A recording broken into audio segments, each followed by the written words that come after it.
So, good morning, everyone, and happy to be with you.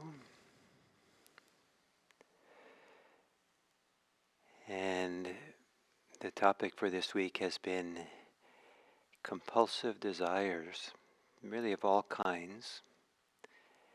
And one way to turn this around and for ourselves is to, in some healthy, wise way, uh, have the attitude of wanting what you have. So, in meditation, to not look for something beyond or other than what's happening for you, but have an orientation like, okay, this is what I want.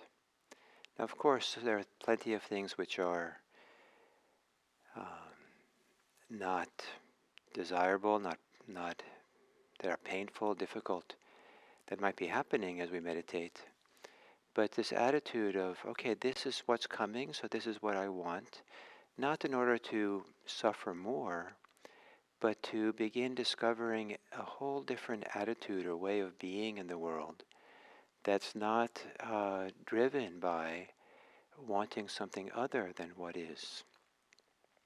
And then something very different can start happening in the alchemy of the mind. We can start becoming free of what is.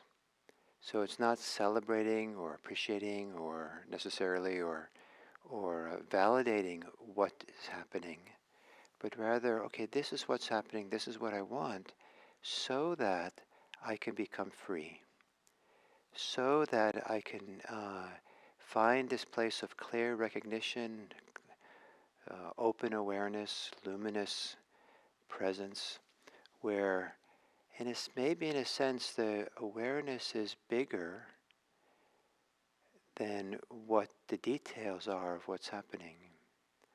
Or as if the details of what's happening happen independent of the usual ideas of self, what I want, what I don't want. And then something very different begins to shift and change if we just work with what is happening, practice right there with what is here. So you might, to the degree to which you find yourself distracted or caught up in desires for things to be other than they are, or even desires to hold on to what's there, what's happening, see if you can shift that to a desire to just allow, a desire for what is happening, desire for what is going on, including that things change and shift, including that some things stay. And then in that allowing, in that wanting what is happening, there you can begin finding some steadiness, some calm, some peace, some kind of paradigm shift in how we are in this world that maybe is free of compulsion and free of self-preoccupation, referring everything back to self. So assuming a meditative posture and gently closing your eyes.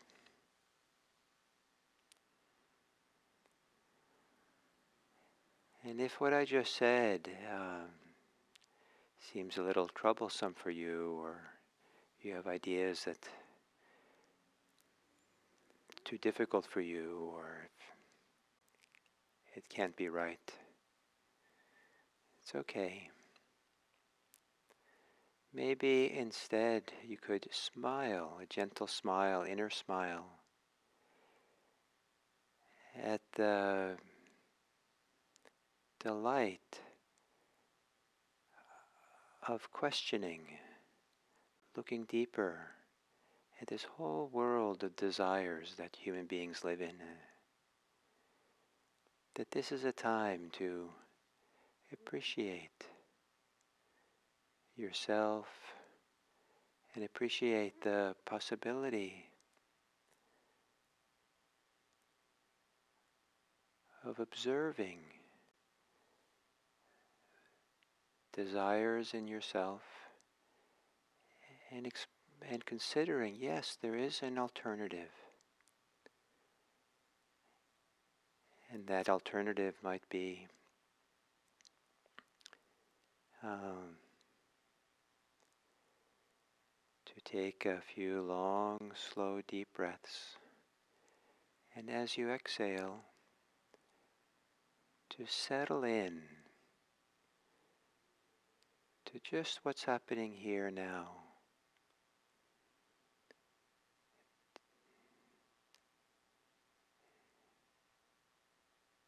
To take a deep breath in and perhaps relax your thinking mind. Soften, let go of your thoughts of past and future, what has happened, what might happen. Letting the exhale center you here.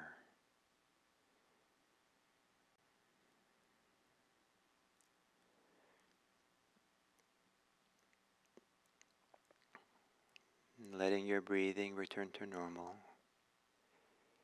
And this centering process, centering yourself, grounding yourself here. On the exhale, relaxing your face. The face can carry so much of the momentum of our desires and wanting and trying so hard,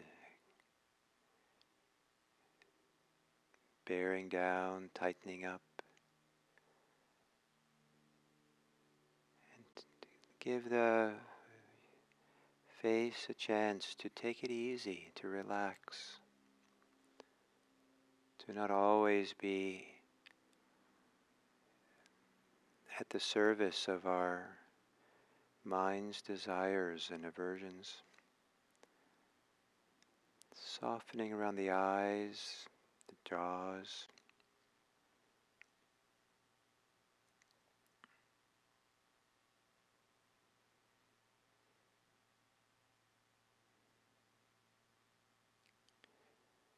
On the exhale, to relax the shoulders.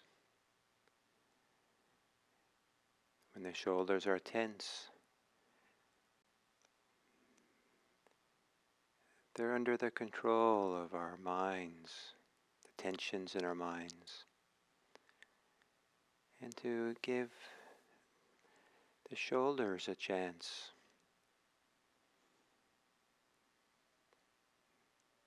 to be free of the mind and just soften, relax a bit.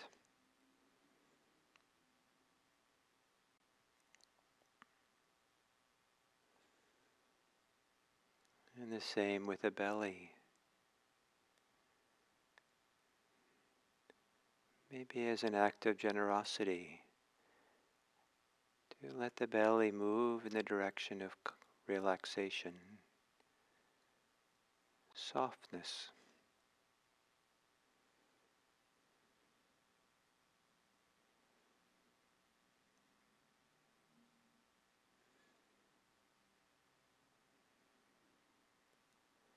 And as you exhale,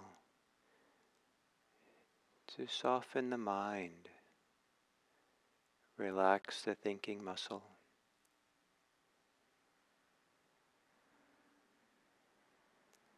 Letting the mind become quieter, calmer.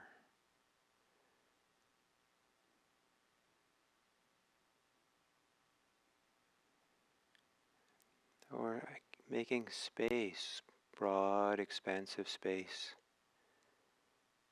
so the mind is not making itself claustrophobic. The mind has breathing room.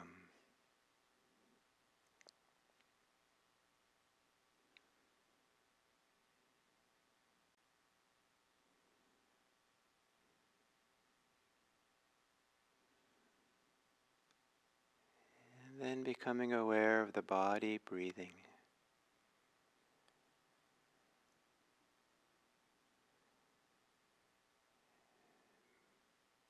Breathing in and breathing out.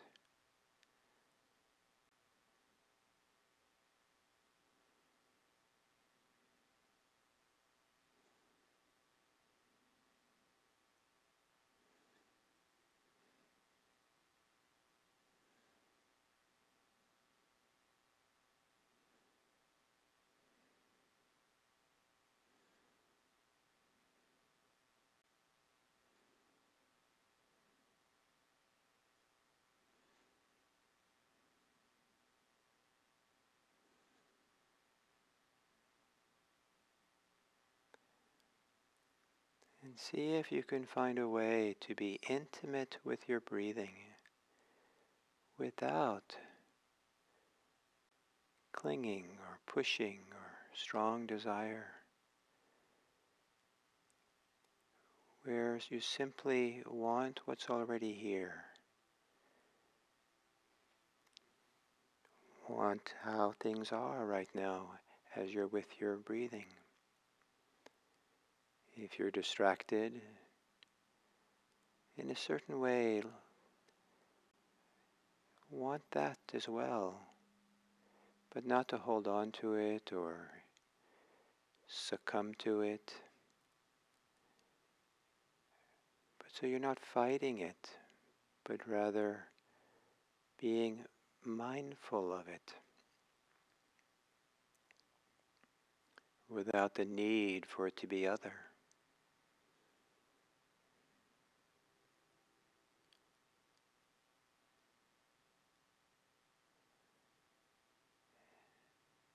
There's a way of wanting what's happening, whatever is happening. There's a way that that can set you free, even free from any wanting.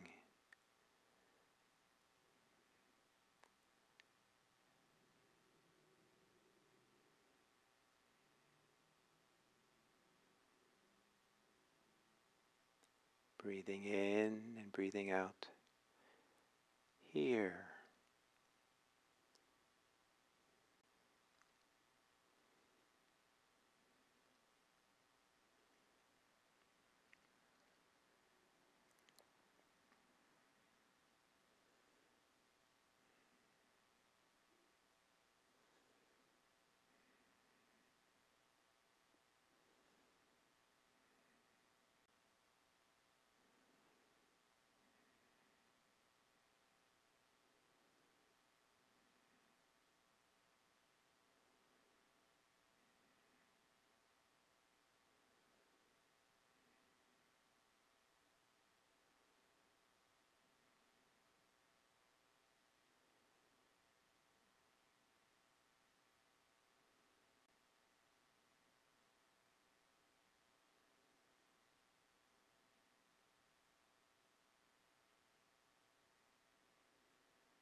If you get distracted in your thoughts, see if that represents some form of desire that you're caught up in.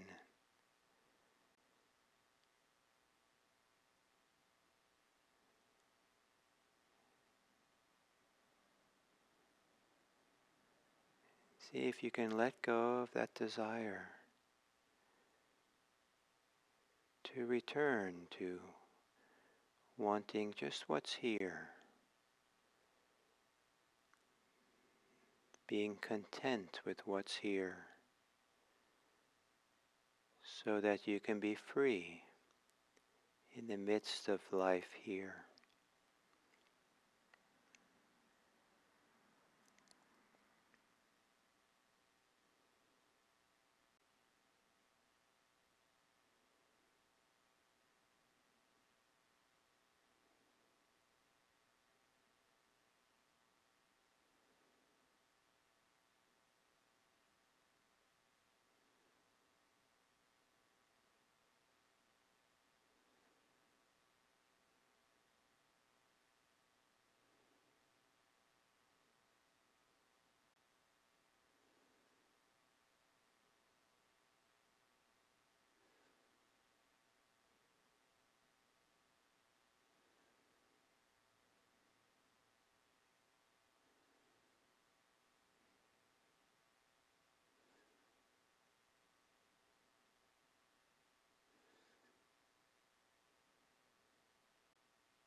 And then to end this sitting,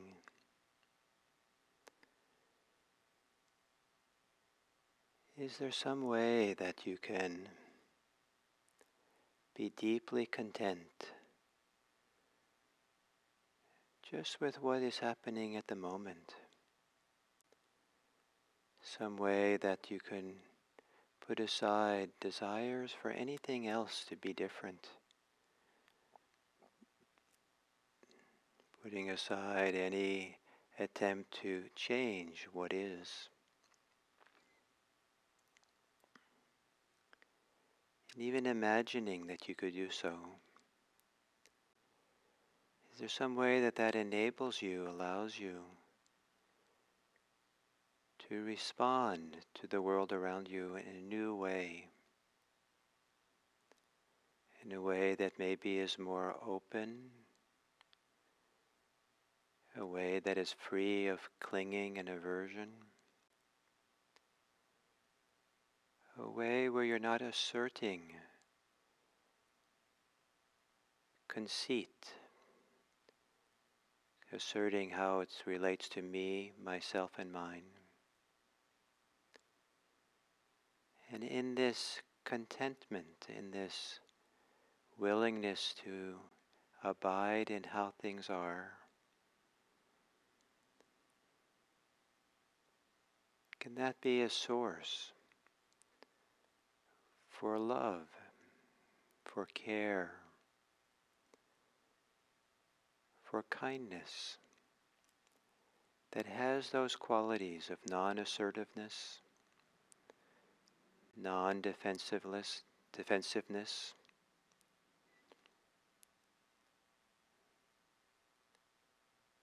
non-greed, because love does not coexist very well with greed and discontent. And as we come to the end of this sitting, perhaps any way in which we can discover a peaceful care for the world, may that care become strong and gently motivating. And may we live for the welfare, the happiness of this world in the ways that are appropriate for each of us, flowing from how we are when there's a deep contentment and freedom. May we contribute to the happiness of others, to the safety of others, to the peace of others, and to the non-oppression of others. May all beings discover freedom from greed.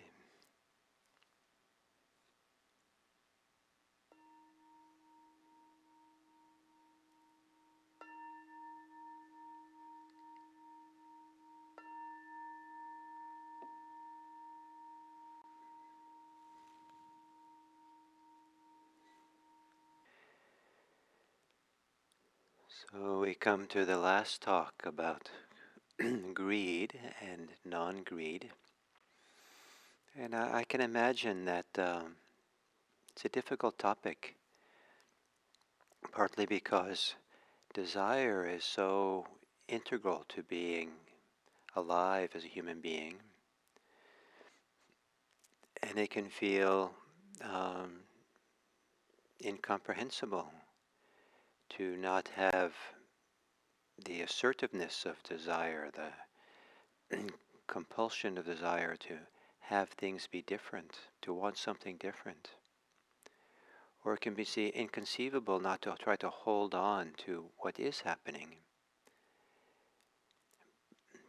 And this idea of freedom from needing things to be different and freedom from needing things to stay the same, it's kind of maybe sometimes doesn't compute, and it's But this is one of the things that, as meditation deepens and gets quieter, we can start getting a feeling for, a sense for this kind of clear recognition, clear awareness that's settled and open, that needs nothing to be different, including doesn't need things to not change from how they are. So the word greed is an umbrella term. Some people don't relate to the word very strongly and don't identify that their impulses of desire have any connection to greed. But greed is an umbrella term for a lot of different uh, kind of motivations in the same family of greed. Acquisitiveness, just wanting things, is a form of greed. Miserliness, not sharing, not being generous, holding on tight to what one has, is in this family of greed. Um, Strong biological lust, uh, biological passion that can feel so natural and something that we should, of course, just kind of give into and allow for. It feels like freedom and feels like such a wonderful pleasure to just kind of lose ourselves in, perhaps. Can also be a form of greed if it we're being kind of compelled by it and there's no freedom in it. We give ourselves over to this force that, in a sense, takes over rather than um, being free and having a kind of ease and a kind of non-compulsion in how we act and how we live in the world of pleasure, even. So, in the Dharma, one of the kind of goals of this practice of vipassana, the practice of Buddhism, is to realize a way of being or a possibility of radical and complete non-greed, non-compulsive desire. And, um, and it might be unimaginable that this is possible, but it is possible. And it's deeply satisfying. It feels that level of peace, well-being, sense of freedom that comes from that is pretty phenomenal. And then some people, anticipating or thinking about this goal, are worried that if I have no compulsive desire, no strong desire that pushes me, no that or no holding on tight to what I have, that somehow I won't be safe. Somehow life will become very difficult.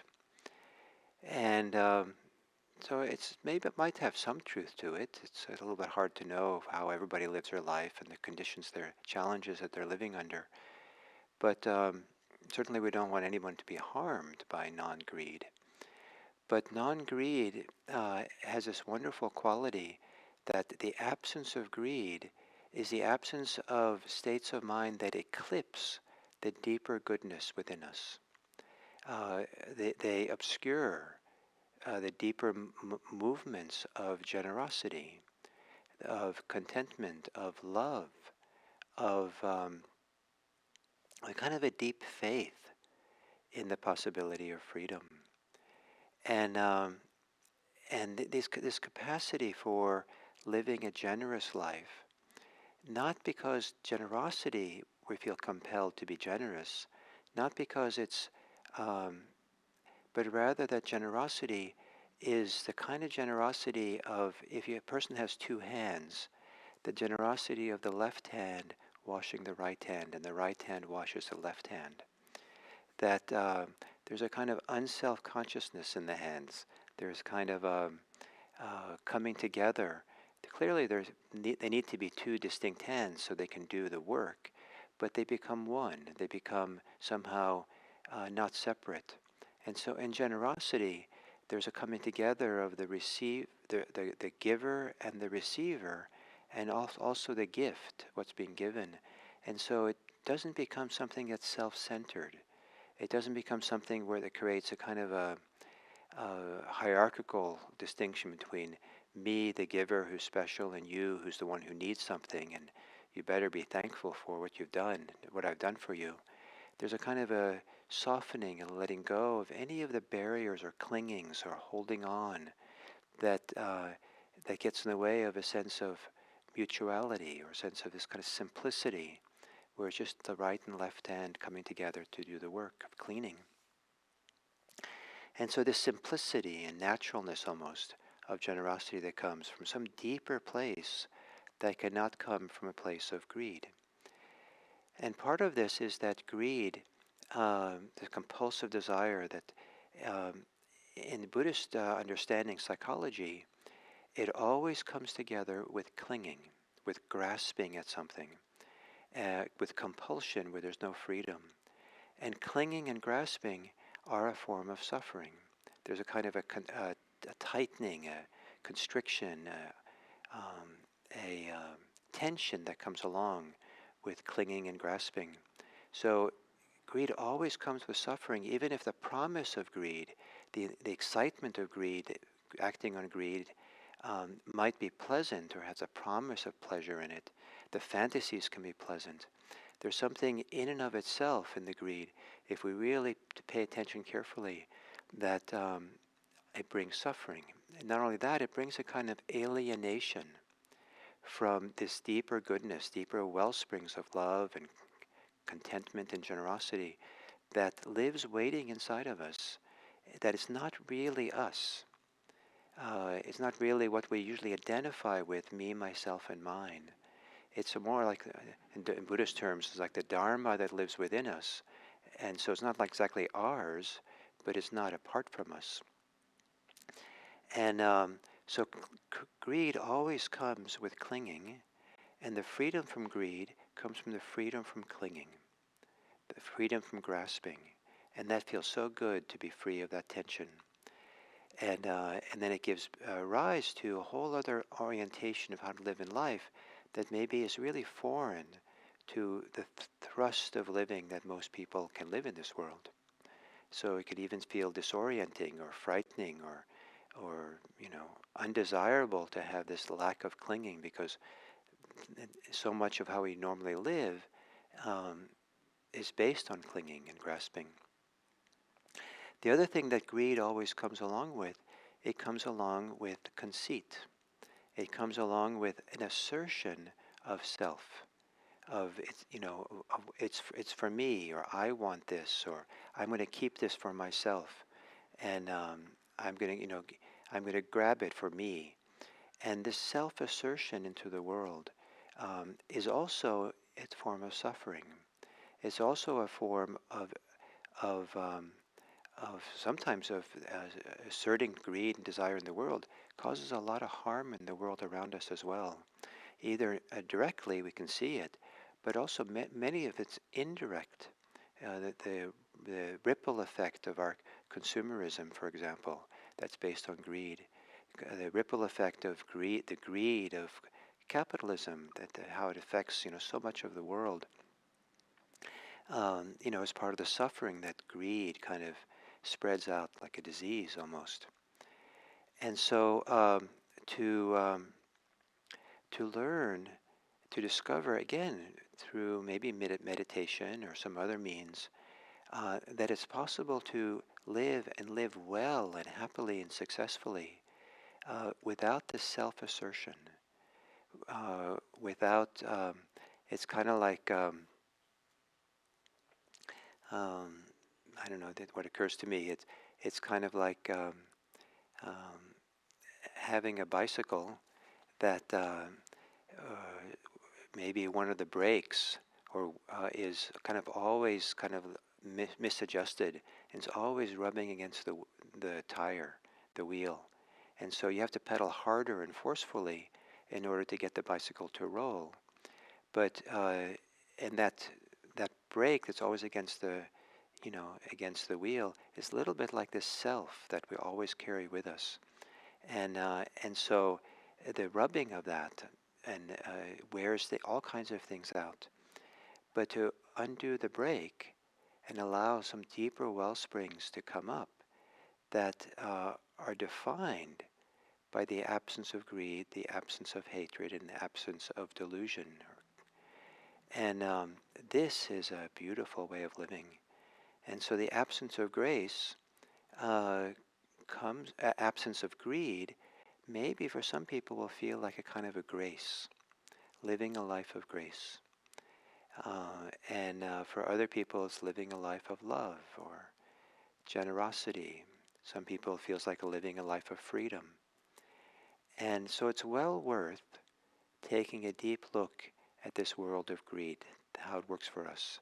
Take a deep look at the world of compulsive desires that drive us and move us along both in our thoughts, in terms of distracted thoughts and the momentum of thoughts, in our actions, what we do, and also in how we speak. And and uh, and what is it like to let speaking, thinking, and acting come from some place where there's no assertion of self, no clinging, and no greed? And it's one of the great pleasures of life. So thank you very much. And so then next week we'll do the same kind of journey through the topic of hate or hostility or aversion, depending how we translate the word.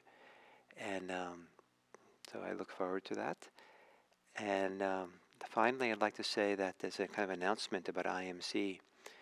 We have announced now a few times in different places that we were kind of scheduled to begin opening again on August 1st. So it's coming up pretty soon, in 8 days or so. And I think it's probably unlikely that we'll open then. So next week there'll be some announcements, and on the IMC webpage we'll post it next week to be some clarity about when we, I don't know clarity, but a little bit more information about our opening or not our opening. And so just if you live locally and you have those thoughts, please keep check the website. And so thank you very much.